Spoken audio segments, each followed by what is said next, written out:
Bismillahirrahmanirrahim. Assalamualaikum warahmatullahi wabarakatuh. Innal hamdalillah nahmaduhu wa nasta'inuhu wa nastaghfiruh wa na'udzu billahi min shururi anfusina wa min sayyiati a'malina. May yahdihillahu fala mudilla lahu wa may yudlil fala hadiya lahu. Wa asyhadu an la ilaha illallah wa asyhadu anna Muhammadan abduhu wa rasuluhu la nabiyya ba'dah.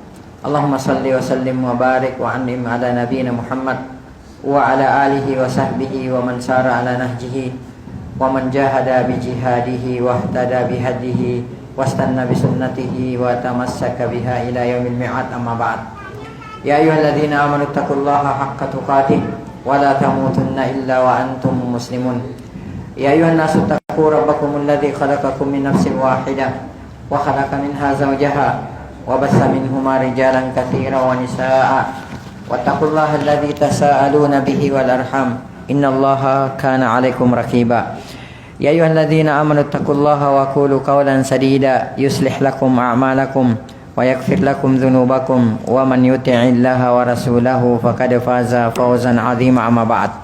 Fa inna ahsanal kalami kitabullah wa khairal huda huda Muhammadin sallallahu alaihi wasallam wa syarral umuri muhdatsatuha fa inna kulla muhdatsatin bid'ah wa inna kulla bid'atin dhalalah wa kulla dhalalatin finnar. Ay kama qala Rasuluna sallallahu alaihi wasallam, tsumma ma ba'd. Ikhwati fillah wa akhwati fiddin, azzani Allah wa iyyakum. Mari sejenak kita memanjatkan puji dan syukur kehadirat Allah Subhanahu wa taala, yang mana sampai pada sore hari yang sangat berbahagia ini Allah Subhanahu wa taala masih senantiasa memberikan kepada kita berbagai macam karunia dan kenikmatannya. Di antaranya nikmat kesehatan, nikmat kesempatan dan waktu luang, dan yang terbesar adalah nikmat Islam, nikmat iman, nikmat taufik, nikmat hidayah, nikmat sunnah serta nikmat tauhid. Sehingga dengan seluruh nikmat inilah kita sampai pada detik ini masih bisa melangkahkan kaki ke tempat yang insyaallah taala diberkahi oleh Allah taala ini, dalam rangka untuk melaksanakan salah satu kewajiban kita, yaitu talabul ilmi. Kemudian selanjutnya tak lupa pula salam dan salawat semoga senantiasa tercurahkan atas junjungan Nabiullah Muhammad sallallahu alaihi wasallam, Nabi yang telah membawa kita, Nabi yang telah mengeluarkan dan menuntun kita dari gelap dan pekatnya alam jahiliyah menuju kepada terangnya alam Islam yang sempurna. Ikhwati fillah wa akhwati fiddin, a'azzani Allah wa iyyakum. Pada pertemuan yang telah lalu kita sampai kepada perkara, di antara perkara yang ketika kita melakukan perkara-perkara tersebut, maka ketika kita berpuasa kita hanya mendapatkan lapar dan dahaga saja. Terakhir kita membahas tentang menyanyiakan waktu.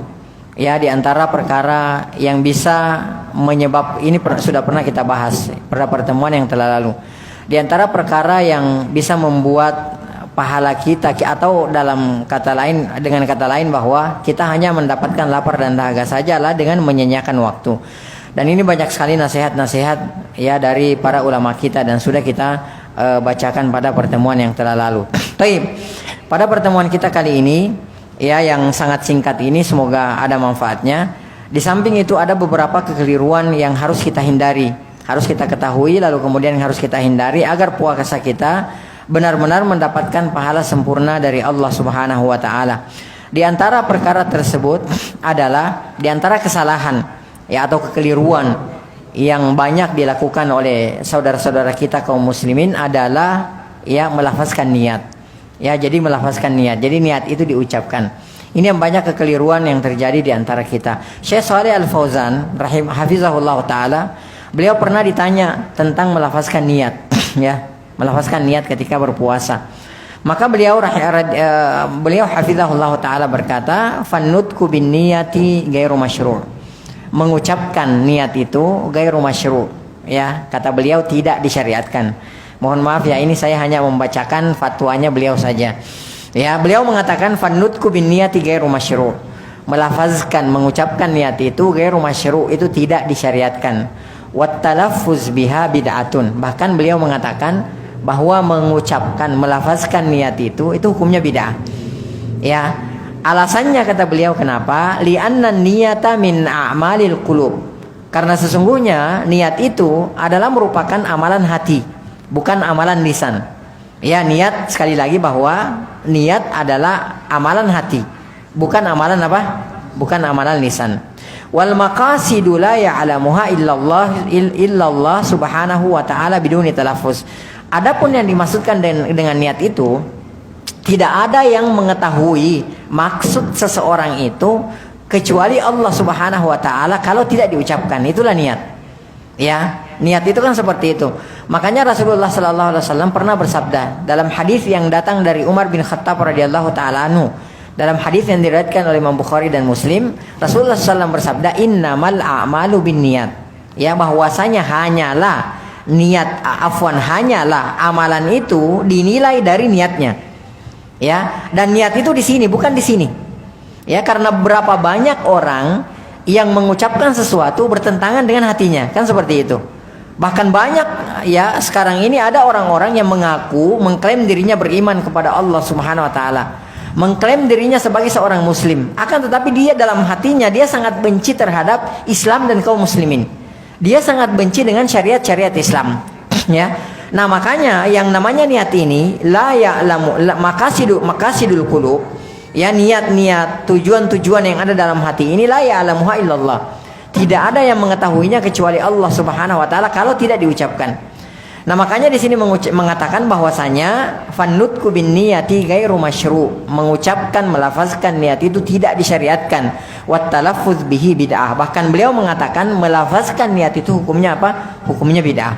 Ya, dan ini banyak dilakukan oleh kita sekarang. Kemudian beliau mengatakan selanjutnya, walam yarid anin nabi sallallahu alaihi wasallam, dan tidak pernah datang keterangan atau dalilnya dari Rasulullah sallallahu alaihi wasallam annahu kana yatalaffadzu binniyah. Ya, dan enggak pernah datang satupun dalil yang datang kepada kita yang datang dari Rasulullah sallallahu alaihi wasallam, hadis yang sahih yang menerangkan bahwa Rasulullah sallallahu alaihi wasallam itu melafazkan niat, mengucapkan niat itu enggak ada sama sekali. Antum boleh cari, antum boleh cek di kutubus sittah. Ya, di dalam kitab-kitab hadis yang 6 yang terkenal itu, antum silakan cari di situ. Tidak ada satu keterangan pun yang datang kepada kita yang menerangkan bahwa Rasulullah sallallahu alaihi wasallam itu melafazkan mengucapkan niat, itu enggak ada. Ya. Wa yaqul, dan beliau sallallahu alaihi wasallam berkata misalnya, Allahumma inni nawaitu an asuma. Ya, bahwasanya ya Allah, aku meniatkan untuk berpuasa. Au nawaitu an usalliya, atau ya Allah saya berniat untuk sholat. Au nawaitu kadza wa kadza, kata beliau, atau saya berniat begini dan begini. Itu enggak pernah ada keterangannya dari Rasulullah sallallahu alaihi wasallam. Seandainya ini disyariatkan, maka Rasulullah pasti mengucapkan. Ya, maka Rasulullah sallallahu alaihi wasallam pasti mengucapkan, karena nanti kata beliau di sini bahwa ternyata ada beberapa amalan yang Rasulullah melafazkan niatnya. Nanti akan kita jelaskan selanjutnya. Yang perlu kita ketahui di sini, ya, bahwa ibadah itu kan kalau kita lihat kaidah, ibadah itu hukum asal daripada itu, hukum asal ibadah itu adalah apa? Haram. Al aslu fil ibadati ya at-tahrim. Hukum asal ibadah itu adalah haram. Loh, kok bisa? Maksudnya haram kita melakukan ibadah apapun itu atau menentukan ibadah apapun itu, ya, baik itu waktu, kadar, ya, tempat, haram kita menentukan seperti itu tanpa ada dalil dari Rasulullah sallallahu alaihi wasallam. Ya, jadi prinsipnya kalau ibadah itu sebenarnya simple. Ada dalilnya, kita mau melakukan sesuatu misalnya, ada yang ngasih tahu ke kita ini ibadah loh. Ya, kita jangan langsung ikut-ikutan gitu loh. Ya, enggak boleh langsung kita ikut-ikutan tradisi atau adat kebiasaan, enggak boleh. Tanya dulu, ada enggak dalilnya? Oh, ada. Ya, di mana tempatnya? Di sini. Oh iya, sahih. Kalau sahih laksanakan. Tapi kalau tidak, udah jangan laksanakan, percuma, enggak bakal diterima oleh Allah Subhanahu wa taala dan pasti ditolak oleh Allah Subhanahu wa taala. Bahkan mohon maaf kalau kita melakukan satu kebidahan, perkara baru dalam agama ini, bukan hanya tidak mendapatkan pahala, bukan hanya ditolak, kita diancam oleh Rasulullah sallallahu alaihi wasallam akan mendapatkan siksaan dari Allah Subhanahu wa taala. Ya, apakah kita lebih tahu dari Rasulullah sallallahu alaihi wasallam? Apakah kita lebih tahu dari para sahabat sehingga kita berani melakukan sesuatu yang tidak pernah dilakukan oleh Rasulullah sallallahu alaihi wasallam? Kalau Rasulullah SAW pada saat itu memang syariat, tidak ada yang menghalangi Rasulullah untuk melafazkan niatnya seperti pada kondisi-kondisi tertentu yang Rasulullah lafazkan. Akan tetapi Rasulullah tidak lakukan, maka ini menandakan bahwa ini juga tidak disyariatkan kepada kita. Ya, taib. Kemudian kata beliau selanjutnya, inna ma warada hadza indal ihram. Nah, ini dia diantaranya.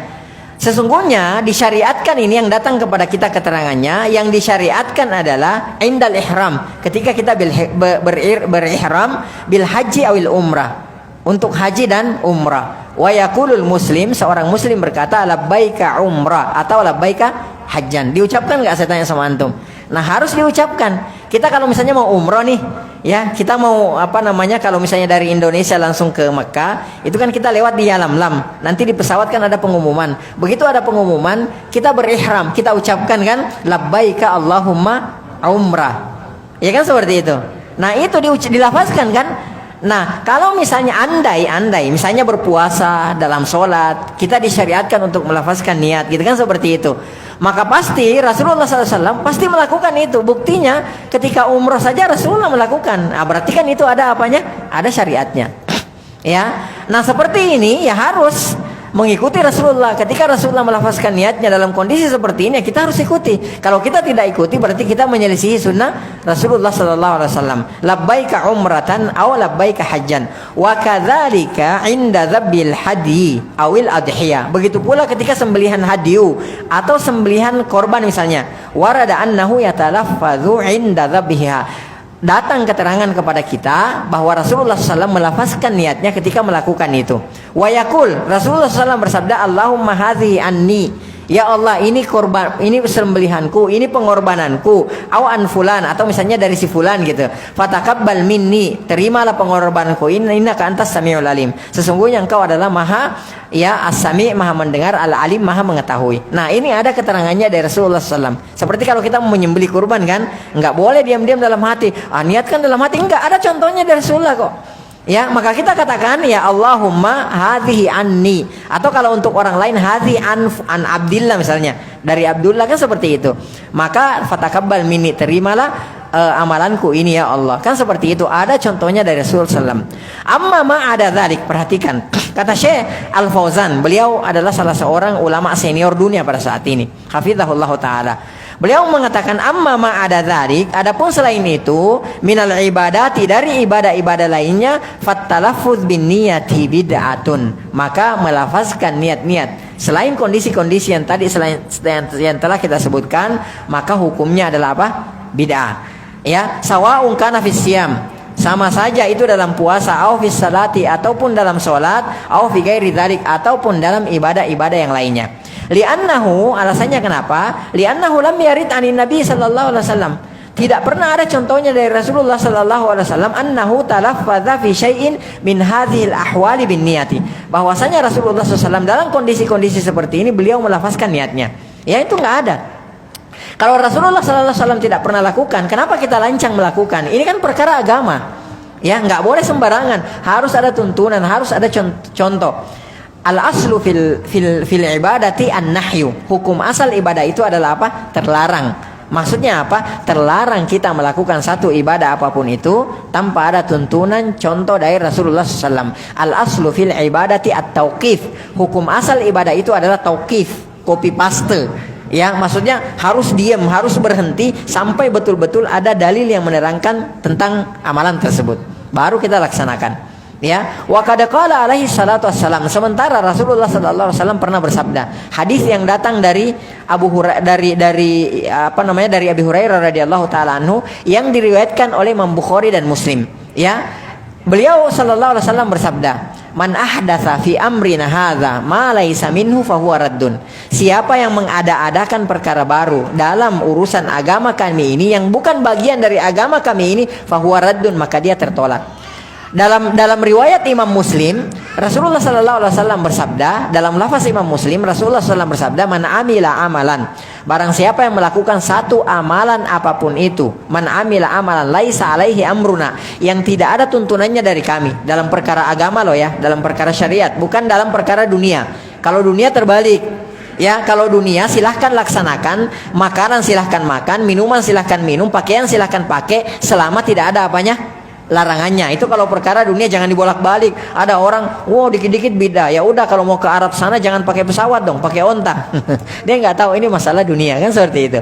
Ya, nah berbeda. Ya, kata Rasulullah, man amila amalan. Barang siapa yang mengerjakan satu amalan apapun itu, yang berkenaan dengan masalah agama kita ini, laisa alaihi amruna, yang tidak ada tuntunannya, fahuwa raddun, maka dia itu tertolak. Kemudian Rasulullah SAW bersabda, wa iyyakum wa muhdatsatil umur, hendaklah kalian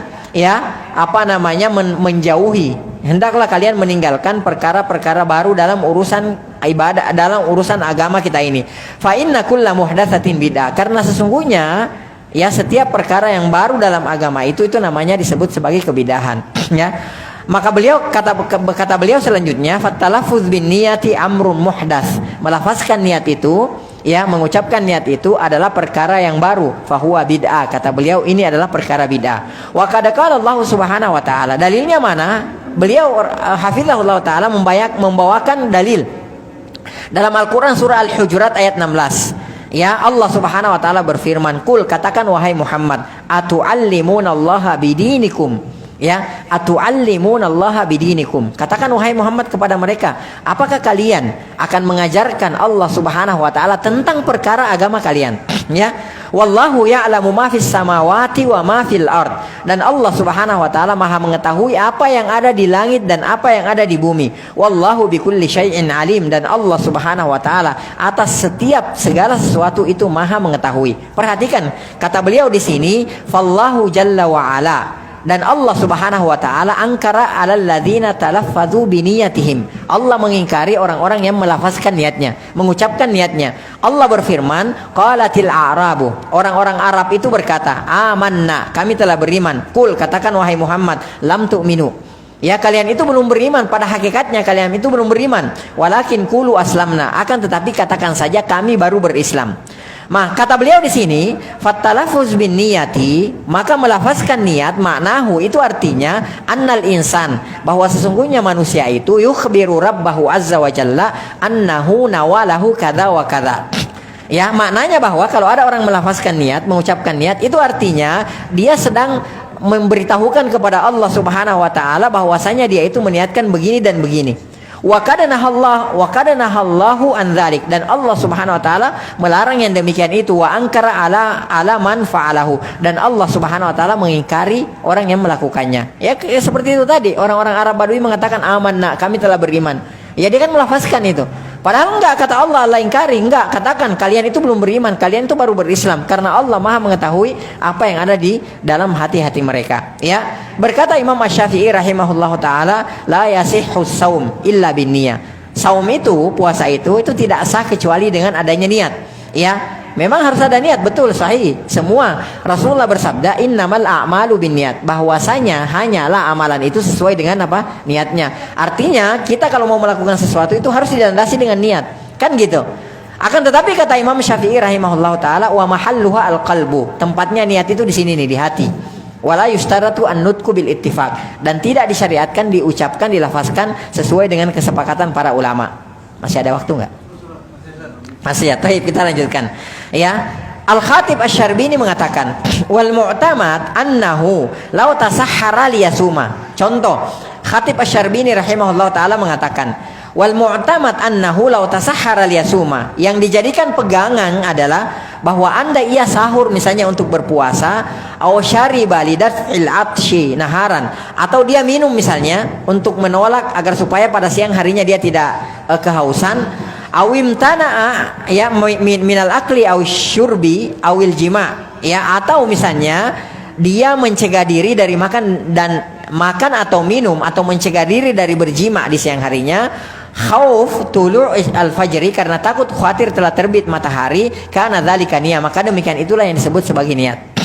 Maksudnya begini, kalau ada orang misalnya menjelang fajar nih, belum masuk waktu fajar tapi menjelang fajar, dia nggak minum lagi, kemudian dia menahan diri untuk tidak makan lagi, kemudian dia menahan diri misalnya untuk, mohon maaf, berhubungan suami istri. Karena kenapa dia menahan diri itu? Karena takut jangan-jangan ketika dia minum, atau jangan-jangan ketika dia makan, atau mohon maaf, jangan-jangan ketika dia berjima masuk waktu fajar, dia lakukan itu, maka itulah yang disebut sebagai apa? Ini tuh niat. Paham nggak? Walaupun dia nggak teriak-teriak gitu. Logikanya begini, analogikanya begini. Saya tanya sama bapak dan ibu, kita kalau mau ke pasar beli ikan misalnya, ada nggak di depan pintu dia teriak dulu gitu, saya mau ke pasar, satu mau beli tas, yang kedua mau beli ikan, ketiga, begitu nggak? Mohon maaf, kita mengambil tas, dompet, nggak ada orang ngelindur ke pasar, nggak tahu ya kalau orang hilang ingatan. Kita lagi ngambil dompet saja, ngambil kunci motor atau mobil, itu sudah niat sebenarnya. Mau ngapain kita? Mau ngapain? Mau Pak Abi mau ngapain? Ngambil dompet, ngambil kunci, mau ke pasar? Nggak perlu kan seperti itu kan? Dalam hatinya itu sudah niatnya mau ke pasar. Dia mau ke pasar buat apa? Dalam hatinya itu sudah ada. Oh, mau beli ikan gitu kan, seperti itu. Nah, itulah analoginya, itulah hakikatnya yang disebut sebagai apa? Niat. Jadi ketika kata Al-Khatib Asy-Syarbini rahimahullah taala di sini, beliau mengatakan ketika seseorang menahan diri untuk tidak makan, tidak minum, ya, tidak berjima misalnya karena takut masuk waktu fajar, hakikatnya itu adalah niat. Niat bahwa dia itu mau berpuasa karena dia takut jangan-jangan dia makan, dia minum, dia berjima, mohon maaf, takut jangan-jangan masuk waktu fajar. Akhirnya puasanya tidak sah. Kan seperti itu. Itu sudah terhitung niat. Baik. Kemudian kata beliau, idza khatara bi balihi as-sauma bis-sifatil lati yushtaratu at-ta'arrud laha. Jika terbetik di hatinya puasa dengan sifat-sifatnya yang disyaratkan sifat-sifat tersebut ditunjukkan, litadammana kullum minha qasdus saum. Maka semua yang disebut di atas sudah terhitung menyengaja berpuasa. Itulah yang disebut sebagai niat, ya. Ini diantara kesalahan kebanyakan dari kita. Jadi harus melafazkan niat, gitu kan, seperti itu. Ya, jadi banyak diantara kita enggak harus melafazkan niat. Padahal ulama sepakat, kata Imam Asy-Syafi'i rahimahullah taala bahwa disyariatkan yustaratu an-niyah. Memang disyariatkan, kita disyariatkan untuk berniat, ya. Akan tetapi mahalluha al-qalbu, tempatnya niat itu di hati. Wallahu taala alam bisawab. Mungkin hanya ini ya. Mungkin ada yang mau tanya juga, silakan ya. Selebihnya kalau masih ada waktu kita gunakan tanya jawab, atau mungkin ada yang antum mau diskusikan. Nah, wallahu taala alam bisawab. Nah, ada yang mau ditanyakan? Nah, silakan Bapak.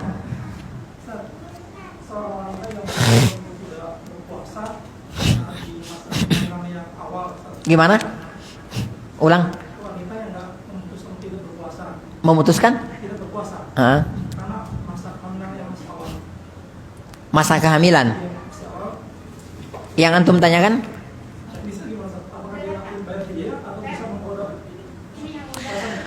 Taib. Jadi ini pembahasannya panjang sebenarnya ya. Ya. Kalau orang yang hamil gitu kan, kemudian dia melahirkan, setelah dia jadi gini, ketika orang membayar fidyah itu sebenarnya kan permanen, ya. Kan ada dua kondisinya ya. Ada yang tidak permanen, ada yang permanen. Yang tidak permanen itu contohnya kayak sakit gitu ya. Sakit misalnya tipes pada saat bulan Ramadan. Ini dia bayar fidyah apa diqadha nih? Nah, qadha. Karena dia tidak konstan gitu kan. Artinya dia masih ada kesempatan untuk sembuh. Berbeda misalnya kalau memang dokter sudah memvonis bahwa ini nggak bakal sembuh penyakitnya.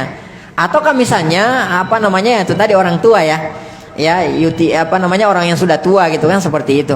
Nah, yang seperti ini maka dia membayar fidyah. Adapun orang-orang yang hamil, karena nanti dia pada saat kehamilannya ya itu berlangsung selama misalnya 9 bulan, 8 sampai 9 bulan ya.